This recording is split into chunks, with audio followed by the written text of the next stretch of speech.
喺大多倫多地區買樓，好多樓盤都係用競價形式賣嘅。放盤價就好似係藝術品拍賣嘅起拍價，同最後成交價咧完全冇關係。對於好多買家嚟講，如果唔能夠預知真實嘅樓價，咁睇中嘅樓盤到底有冇超出預算，性價比高唔高，競價時點樣出價就無從判斷。呢個時候，訓練有素又有大量實戰經驗嘅經紀就可以大放異彩。首先，對於買家想睇嘅競價樓盤，經紀會事先做個粗略嘅估價。如果估價超過咗個客嘅預算，經紀可以事先提一提個客咧再決定仲睇唔睇。咁樣可以同買家慳翻好多時間，淨係集中睇預算範圍內嘅樓盤。睇中咗之後，想落 offer 之前咧，經紀會再做一次精準嘅估價。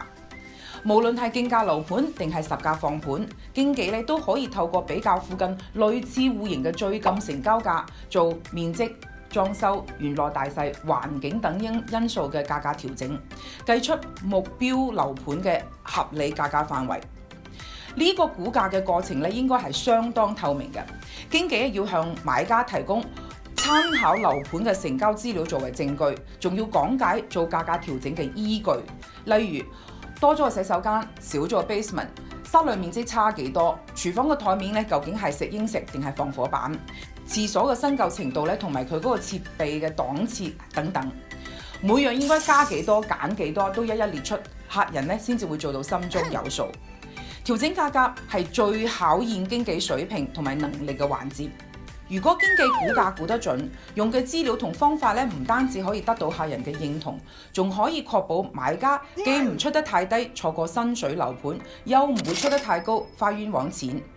比起機場接送同埋雜務上隨傳隨到，呢樣先至係最重要同埋最有價值嘅買家經紀服務。當然，競價現場可以有好多變數，買家攞到經紀準確嘅估價範圍之後咧，可以根據自己對呢個樓盤嘅中意程度出價。例如一見鍾情，非佢莫屬嘅話咧，就可以出呢個範圍嘅頂端。遇到強勁嘅對手咧，甚至可以加價。普通中意嘅話，就出嘅就算得唔到，都唔會後悔嘅價就得啦。